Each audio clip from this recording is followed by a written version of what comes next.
تو اس کے دکھوں کا مداوع کرو، بھوکا ہے تو اسے کھانا کھلا دو، اس کی بھوک مٹا دو، اس کو پانی پلا دو۔ جب تم یہ عمل کرو گے تو تدخل الجنت بسلام، تم رب تعالیٰ کی جنت میں سلامتی کے ساتھ داخل ہو جاؤ گے۔ نبی کریم صلی اللہ علیہ وسلم نے اپنی بعثت کا جو مقصد بیان فرمایا، انما بعثت لاتمم مکارم الاخلاق، کہ مجھے بھیجا گیا ہے تاکہ میں تمہارے اخلاق کو بہترین اور اعلیٰ ترین کر دوں، اسے مزید سکھار دوں، اسے مزید نکھار دوں اور اس کے اندر مزید خوبصورتی پیدا کر دوں۔ اسی طرح آقا کریم صلی اللہ علیہ وسلم جب اس حیات مبارکہ کے اپنے ایام ظاہری حیات مبارکہ کے مکمل کرتے ہوئے اس دنیا سے تشریف لے جا رہے ہیں، تو اس آخری لمحے کے اندر بھی ایک طرف آپ نماز کی تلقین فرما رہے ہیں اور دوسری طرف آپ اخلاق حسنہ اپنانے کی تلقین فرما رہے ہیں۔ اخلاق حسنہ، اچھا اخلاق، اس کی کتنی اہمیت ہے اور اس کی کتنی ضرورت ہے، اس کا کتنا مقام ہے، کتنا مرتبہ ہے کہ آقا کریم صلی اللہ علیہ وسلم نے ارشاد فرمایا کہ ایک شخص اپنے اخلاق حسنہ کی وجہ سے، اچھے اخلاق کی وجہ سے، وہ بسا اوقات وہ مقام پا جاتا ہے جو کوئی دوسرا شخص راتوں کو جاگ جاگ کر عبادتیں کر کے، دن کو روزے رکھ کے، ہر روز وہ روزے رکھتے چلے جا رہا ہے، ہر رات کو اٹھ کے وہ اللہ کی عبادت کر رہا ہے، اور یہ بندہ ہو سکتا ہے رات بھر سوتا رہے، دن بھر اپنے بس فرائض ادا کیے، جو بنیادی چیزیں ہیں ان کو پورا کیا، لیکن اس کا اخلاق اچھا ہے، تو فرمایا کہ اس کا مقام اس کے برابر یا بسا اوقات اس سے بھی یہ آگے نکل جاتا ہے۔ اب یہ اخلاق حسنہ کیا ہے؟ یہ خوبصورت کوالٹیز جن کا نبی کریم صلی اللہ علیہ وسلم نے تذکرہ فرمایا ہے اور جن کو اپنانے کی تلقین کی ہے، یہ مختلف چیزیں ہیں، اور اگر ہم ان چیزوں کو اپنا لیں، خاص طور پہ اس سوسائٹی کے اندر رہتے ہوئے، تو یہ ہمارے لیے بھی، ہمارے گھر کے لیے، ہمارے بچوں کے لیے اور اس فیملی کے لیے اور اس ماحول کے اندر جہاں پہ ہم رہ رہے ہیں وہاں پر دین کا پیغام پہنچانے کے لیے یہ بہت ہی مفید ثابت ہو سکتا ہے۔ آقا کریم صلی اللہ علیہ وسلم نے جو صحابہ کرام رضوان اللہ تعالی علیہم اجمعین کی تربیت فرمائی، وہ چاہے وہ مکہ مکرمہ کے ابتدائی ایام ہوں جہاں پہ آپ اعلان نبوت فرماتے ہیں، مختلف طرح کی مشکلات ہیں، مختلف طرح کی مصیبتیں ہیں، وہاں پہ آپ توحید کا درس انہیں دے رہے ہیں اور ساتھ انسانیت کا درس دے رہے ہیں۔ لیس البر ان تولوا وجوہکم قبل المشرق والمغرب ولکن البر من آمن باللہ والیوم الآخر۔ نیکی فقط یہی نہیں ہے کہ تم لوگوں کے مال ہتھیا کر اور ان کے جائیدادوں پہ قبضے کر کے، ان کے ساتھ ظلم و زیادتی کر کے تم بیت اللہ کے طواف کرتے رہو اور اس کی دیکھ بھال کرو اور تم سمجھو کہ ہم نیک ہیں۔ نیکی تو یہ ہے کہ اللہ اور آخرت پر ایمان بھی ہو اور ساتھ ساتھ جہاں پر انسانیت کو مدد کی ضرورت ہو تم ان کی مدد کرنے والے بھی ہو، تم لوگوں کے ساتھ حسن اخلاق سے پیش آنے والے ہو۔ اچھا، حسن اخلاق کا دائرہ تو بڑا وسیع ہے، لیکن اس کا آغاز، اس کی ابتدا گھر سے ہوتی ہے۔ نبی کریم صلی اللہ علیہ وسلم نے فرمایا خیارکم، تم میں سے سب سے بہترین وہ ہیں کہ جو احسنکم خلقا، جن کے اخلاق سب سے اچھے ہیں، اور فرمایا پھر تم میں سے سب سے بہترین وہ ہیں ان میں سے بھی کہ جو تم میں سے اچھوں میں سے بھی اچھے وہ ہیں کہ جو اپنے گھر والوں کے لیے، اپنی فیملیز کے لیے اچھے ہیں۔ خیارکم لأہلہ، جو تم میں سے اپنے گھر والوں کے لیے سب سے اچھے ہیں، وہ اچھوں کے اندر بھی اللہ رب العزت کے ہاں ان کا زیادہ مقام و مرتبہ ہے۔ تو آپ دیکھیں، نماز، روزہ، حج، زکوٰۃ، الحمدللہ، اور آپ جتنے بھی ماشاءاللہ جو ان پروگرامز کو دیکھتے ہیں، سنتے ہیں، بڑے شوق کے ساتھ ان کے اندر شامل ہوا کرتے ہیں، یقیناً آپ تمام دین سے محبت کرنے والے ہیں، آپ نماز کی پابندی کرنے والے ہیں، کہیں پر کوتاہی ہو جاتی ہے مختلف چیزوں کے اندر، مگر دل کے اندر دین کا احساس ہے۔ لیکن یہ احساس فقط نماز، روزہ، حج، زکوٰۃ تک نہ رہے، کیونکہ یہ تو وہ بنیادی فرائض ہیں جن کی ہمیں بخوبی آگاہی ہے اور جن کو پورا کرنے کی ہم حتی الامکان کوشش بھی کرتے ہیں، مگر اس کے ساتھ ساتھ یہ جو چیزیں ہیں، یعنی اگر کسی کی نماز رہ جائے تو اس کے ذہن کے اندر ایک خیال رہتا ہے کہ نماز رہی ہوئی ہے، میں نے اس کو پورا کرنا ہے، اس کی قضا کرنی ہے، روزے رہ گئے تھے انہیں پورا کرنا ہے، ان کی قضا کرنی ہے، ان کا کفارہ دینا ہے، ان کا فدیہ ادا کرنا ہے، وہ خیال ذہن کے اندر رہتا ہے۔ اسی طرح سے اگر کہیں پر اخلاق حسنہ میں بھی کوئی چھوٹ ہوئی ہے، کہیں پر اس کے اندر بھی کوئی کمی ہوئی ہے، تو وہ بھی ذہن کے اندر رہے کہ میں نے اسے بھی پورا کرنا ہے۔ وہ جو کمی بھائی کے ساتھ معاملات کے اندر ہے، بہن کے ساتھ معاملات کے اندر ہے، والد صاحب کے ساتھ، والدہ صاحبہ کے ساتھ، اولاد کے حوالے سے، ساس کے حوالے سے، بہو کے حوالے سے، جو کمی وہاں پر بھی ہے اس کو بھی مجھے پورا کرنے کی کوشش کرنی ہے، کیونکہ اللہ رب العزت وہ رب العالمین کہ جو اس ساری کائنات کا تخلیق فرمانے والا ہے، وہ اس ساری کائنات میں سب سے بڑھ کر حضرت انسان سے محبت کرتا ہے۔ آپ نے دیکھا نہیں کہ یہ خوبصورت آبشاریں، یہ اونچے نیچے پہاڑ، یہ خوبصورت جزیرے، یہ آسمان پہ اڑتے پرندے، یہ زمین کے تہوں کے اندر رینگتے ہوئے کیڑے، یہ خوبصورت تخلیق آپ جس طرف بھی نظر دوڑائیں اور بے اختیار دیکھتے ہی چلے جائیں اور بے اختیار پکار اٹھیں کہ سبحان اللہ مالک تیری کیا شان ہے۔ وہ رب تعالیٰ جس نے اس قدر خوبصورت کائنات کو تخلیق فرمایا ہے، وہ فرماتا ہے لَقَدْ خَلَقْنَا الْإِنسَانَ فِي أَحْسَنِ تَقْوِيمٍ، اس ساری کائنات میں سے میں نے سب سے زیادہ خوبصورت انسان کو بنایا ہے۔ اور وہ ساری کائنات میں سب سے زیادہ انسان کو تخلیق خوبصورت بنا کر اس کے ساتھ ساتھ انسان سے محبت بھی فرماتا ہے۔ اور وہ لوگ کہ جو اس کی مخلوق سے محبت کرنے والے ہیں، اللہ رب العزت ان سے بھی محبت فرمایا کرتا ہے۔ یہ وہ درس ہے جو ہم بسا اوقات بھول جاتے ہیں۔ یہ چھوٹے چھوٹے رشتوں کے اندر جو ہمارے طرف سے زیادتیاں ہوتی ہیں، جن کو ہم چھوٹی سا ایک عمل سمجھ رہے ہوتے ہیں، نماز چھوٹے تو بہت زیادہ احساس ہوتا ہے، ہونا بھی چاہیے، لیکن کسی کا دل ٹوٹے تو اس کا بھی احساس ہونا چاہیے۔ اگر ہم سے سجدے کی قضا ہو جاتی ہے اور ہمیں اس کا احساس ہوتا ہے، ہونا بھی چاہیے۔ سجدے کی قضا کا احساس ہونا چاہیے، لیکن اسی طرح سے اگر کسی کا دل دکھایا ہے تو اس کا بھی احساس دل کے اندر ہونا چاہیے کہ میں نے کسی کا دل دکھایا ہے۔ اور اللہ رب العزت تو وہ ہے کہ جو اپنے معاملات کے اندر عفو درگزر سے کام لے ہی لیا کرتا ہے، مگر اگر کسی بندے کا دل دکھایا ہوا ہے تو وہ شہید کے لیے بھی معاف نہیں ہے جب تک کہ وہ اس کا حق اسے ادا نہ کر دے یا وہ اسے معاف نہ کر دے۔ آقا کریم صلی اللہ علیہ وسلم نے ہماری کیا رہنمائی فرمائی؟ مسلمانوں میں سے سب سے بہترین مسلمان کون ہے یا رسول اللہ؟ صحابہ نے عرض کیا یا رسول اللہ صلی اللہ علیہ وسلم، ہم مکہ مکرمہ سے ہجرت کر کے یہاں پہ آئے ہیں، بڑے مصائب بڑی تکالیف برداشت کی ہیں، تو ہماری یہی خواہش ہے کہ ہم سبھی بہترین سے بہترین مسلمان بنیں۔ اور اگر میں تھوڑی دیر کے لیے یہاں پہ رک کے آپ سے پوچھوں کہ آپ کے خیال میں سب سے بہترین مسلمان کون ہے، تو آپ کے ذہن میں بھی اکثر و بیشتر لوگوں کے ذہن میں یہی تصور ہوگا کہ جس کی ماشاءاللہ لمبی سی داڑھی ہو، سر پہ خوبصورت سی ٹوپی ہو، ماتھے پہ اس کے محراب بنا ہوا ہو، سجدوں کا نشان ہو، اور اس کے ساتھ ساتھ اگر وہ کوئی خاتون ہے تو حجاب و نقاب والی ہوں، باپردہ ہوں، ہاتھ میں ان کے تسبیح ہو، راتوں کو اٹھ کے عبادت کرتی ہوں، یہ تمام چیزیں اپنی جگہ پہ بجائیں۔ لیکن آقا کریم صلی اللہ علیہ وسلم سے جب پوچھا گیا کہ یا رسول اللہ مسلمانوں میں سب سے افضل کون ہے، تو فرمایا سب سے بہترین وہ ہے من سلم المسلمون من لسانہ و یدہ، سب سے بہترین مسلمان وہ ہے کہ جس کی زبان اور اس کے ہاتھ کے شر سے دوسرے لوگ محفوظ رہیں۔ نبی کریم صلی اللہ علیہ وسلم نے ارشاد فرمایا کہ بسا اوقات انسان عبادات کر رہا ہوتا ہے، نمازیں پڑھ رہا ہے، اذکار کر رہا ہے، راتوں کو اٹھ کر اللہ کو یاد کر رہا ہے، صدقات و خیرات کرتا چلا جا رہا ہے، مگر اس کے ساتھ ساتھ کسی کا دل دکھا رہا ہے، کسی کے ساتھ زیادتی کر رہا ہے، کسی کے ساتھ ناانصافی کر رہا ہے، کسی کے مال پہ ناجائز قبضہ کر رکھا ہے، تو اب روز حشر اس کی نیکیاں اس شخص کی طرف منتقل ہوتی چلی جائیں گی، اور پھر اگر نیکیاں ختم ہو جاتی ہیں تو پھر اس کے گناہ اس کے اوپر آتے چلے جائیں گے۔ تو نیکی کرنا آسان ہے، مگر پھر اس نیکی کو سنبھالنا یہ بھی انتہائی ضروری ہے، اور اسی چیز کی طرف ہمیں ساتھ ساتھ توجہ کرنی ہے، کیونکہ یہ وہ چیزیں ہیں کہ جن کو ہم بسا اوقات بڑا معمولی سمجھتے ہیں۔ اب مثال کے طور پر ایک اور بڑی بنیادی سی چیز ہے، ہم راستے میں سے گزر رہے ہیں، اگر راستے کے اندر کوئی رکاوٹ ہے، آپ گاڑی ڈرائیو کر رہے ہیں، آپ سوچیں کیا خوبصورت وہ مسلمان ہوگا، سبحان اللہ، کہ وہ گاڑی ڈرائیو کر رہا ہے، کوئی اس کو نہیں جانتا، کوئی پہچانتا نہیں ہے، لیکن گاڑی ڈرائیو کرتے ہوئے اس نے دیکھا کہ روڈ کے اوپر کوئی ایسی چیز ہے کہ جس سے بعد کے اندر آنے والے لوگوں کو حادثہ پیش آ سکتا ہے، تو وہ دیکھ کے اچھی طرح سے گاڑی کو سائیڈ پہ پارک کر دیتا ہے، پارک کر کے اس چیز کو اٹھاتا ہے، اٹھا کے سائیڈ پہ پھینکتا ہے اور دوبارہ اپنی گاڑی میں بیٹھ کے چلا جاتا ہے۔ نبی کریم صلی اللہ علیہ وسلم نے فرمایا یہ اس کے ایمان کی علامت ہے، یہ اس کے ایمان کی نشانی ہے، یہ اظہار ہے اس کے ایمان کا۔ کیوں یہ وہ عمل کیوں کر رہا ہے؟ کیونکہ اللہ کے رسول کریم صلی اللہ علیہ وسلم نے اسے ایمان کا حصہ بتایا ہے کہ امادۃ الاعضاء، کہ لوگوں کے راستوں کے اندر اگر کوئی ایسی چیز پڑی ہو کہ جو رکاوٹ بنے، جو اذیت کا باعث بنے، اسے راستے سے ہٹا دینا،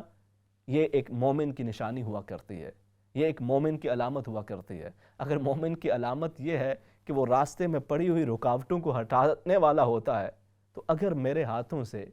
میرے کسی عزیز کی زندگی اجیرن ہو رہی ہو، اس کی زندگی کے اندر رکاوٹیں بڑھتی چلی جا رہی ہوں، کسی دوست کسی رشتہ دار کے ساتھ زیادتی ہو رہی ہو، تو پھر مجھے اپنے ایمان کی فکر کرنی چاہیے۔ میں یہ نہ سوچوں کہ میں نمازیں تو بہت پڑھ رہا ہوں، میں دیگر اذکار تو بہت کر رہا ہوں، پر اس کے ساتھ ساتھ یہ جو ایمان کی علامت نبی کریم صلی اللہ علیہ وسلم نے اخلاق حسنہ کے حوالے سے عطا فرمائی ہے، اس کی طرف بھی میری توجہ رہے۔ آقا کریم صلی اللہ علیہ وسلم نے ارشاد فرمایا کہ ایمان کا حصہ ہے، آدھا نصف ایمان اسے قرار دے دیا کہ پاکیزگی یہ نصف ایمان ہے، طہارت نصف ایمان ہے۔ اب ایک مسلمان وہ جب گاڑی کے اندر ہو، کہیں راستے میں آ جا رہا ہو اور اس کے پاس اگر کچھ کچرا وغیرہ ہے تو وہ اس وجہ سے نہیں کہ وہاں پہ کوئی قانون ہے یا نہیں ہے، یہ قانون کیا کہے گا، نہیں، وہ اس کے ذہن میں یہ ہوتا ہے کہ میرا دین یہ کہتا ہے کہ طہارت اور پاکیزگی اور صفائی یہ نصف ایمان ہے، تو مجھے اپنے نصف ایمان کی فکر کرنی ہے۔ میرا گھر کے باہر کا حصہ، میری سٹریٹ، جہاں تک ممکن ہو سکے میں اسے صاف رکھنے والا ہوں،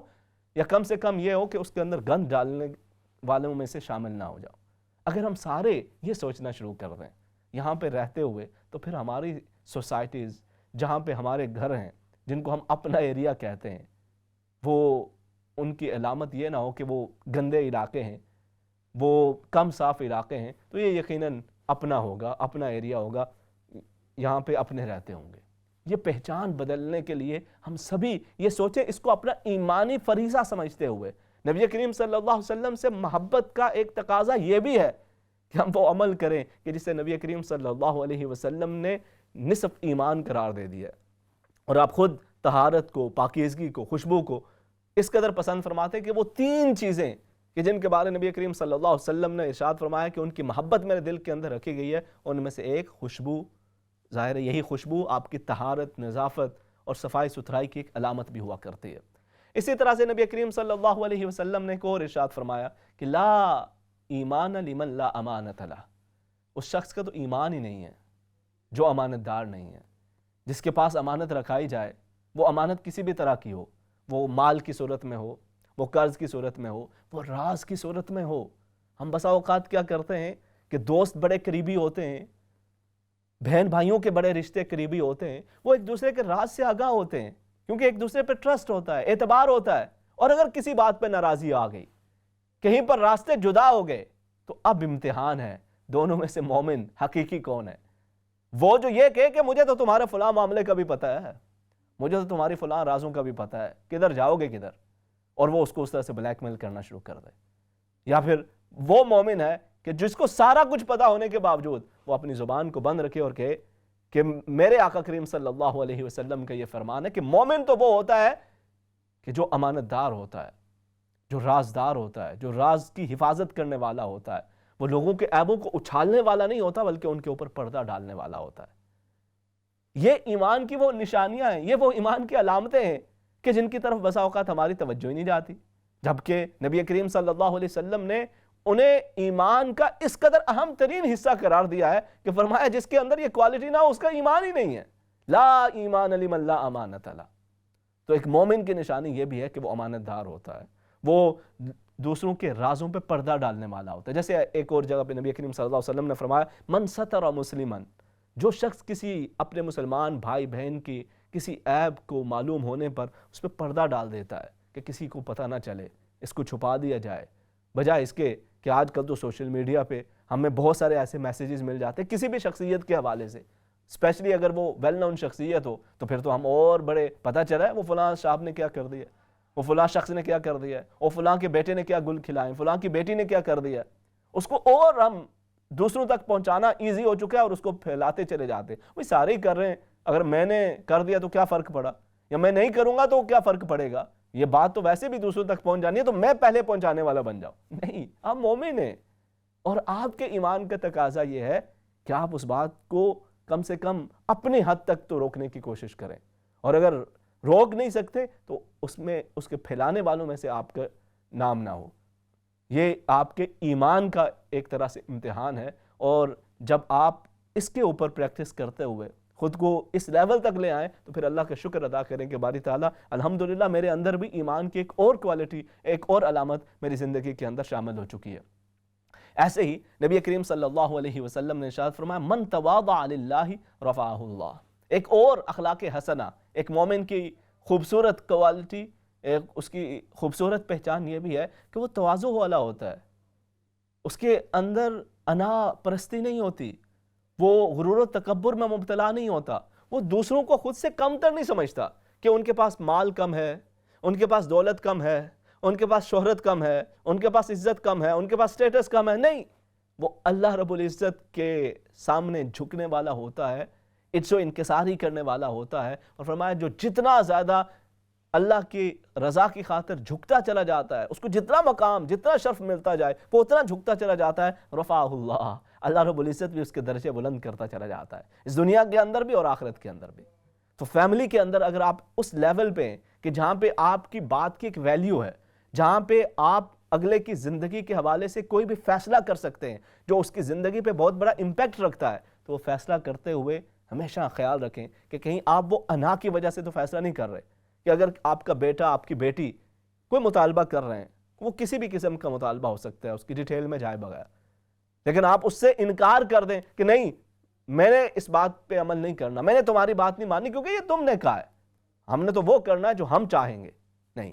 انسان عاجزی و انکسار، یہ انا اور یہ غرور و تکبر صرف باہر کے لوگوں کے لیے نہیں ہوتا، یہ اولاد کے معاملے کے اندر بھی ہوتا ہے، یہ بہن بھائیوں کے معاملے کے اندر بھی ہوتا ہے۔ تو وہاں پر بھی ایک مومن وہ ہے کہ جو اللہ کی رضا کی خاطر تواضع اختیار کرتا چلا جاتا ہے، جو اللہ کی رضا کی خاطر جھکتا چلا جاتا ہے، اللہ رب العزت اسے پھر مزید بلندی دیتا ہے، مزید عزتیں عطا فرماتا ہے۔ یہ تو ہوئی ہمارے ارد گرد کے لوگوں کی بات ہوئی۔ پھر اس سے آگے بڑھ کر ایک مومن کی علامت یہ ہوتی ہے، فرمایا ارحموا من فی الارض، جو بھی زمین میں ہے، اللہ کی مخلوق ہے، تم اس پہ رحم کا معاملہ کرو، اس کے ساتھ رحم کا معاملہ کرو اور اچھے طریقے کے ساتھ اس کے ساتھ پیش آؤ۔ ہوگا کیا؟ جب تم اہل زمین پر رحم کے ساتھ معاملہ کرو گے تو اللہ رب العزت تمہارے اوپر رحم فرمائے گا،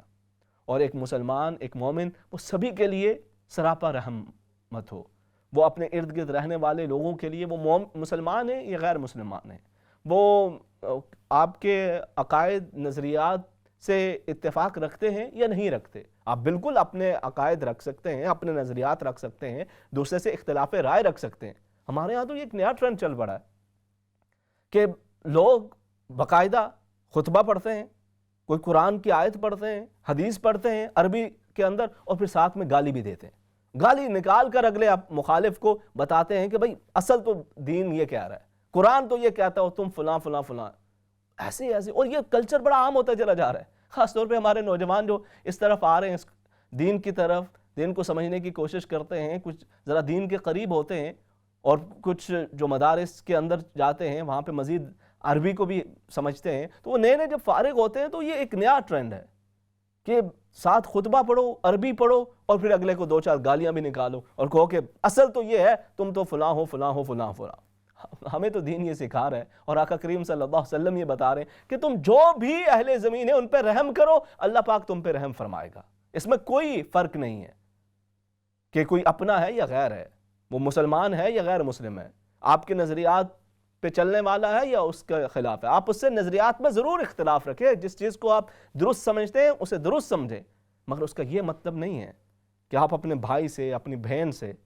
اپنے کسی دوست، اپنے عزیز سے اس وجہ سے بالکل قطع تعلق ہی نہیں، بلکہ اس کے ساتھ نفرت کرنا شروع کر دیں کہ وہ آپ کے شیخ کو شیخ نہیں مانتا، آپ کے پیر صاحب کو پیر نہیں مانتا، آپ کے عالم کو عالم نہیں مانتا، آپ کے مفتی کو مفتی نہیں مانتا، اور آپ کے اسکالر کو اسکالر نہیں مانتا، یا ان کے مطابق، ان کے نظریات کے مطابق نہیں چلتا۔ یہ میوچل انڈرسٹینڈنگ، میوچل رسپیکٹ، یہ بھی ہمیں دین متین سکھاتا ہے۔ اللہ رب العزت ہمیں دین کے ان پہلوؤں کو بھی سمجھنے اور ان پر عمل کرنے کی توفیق عطا فرمائے، آمین بجاہ النبی الامین۔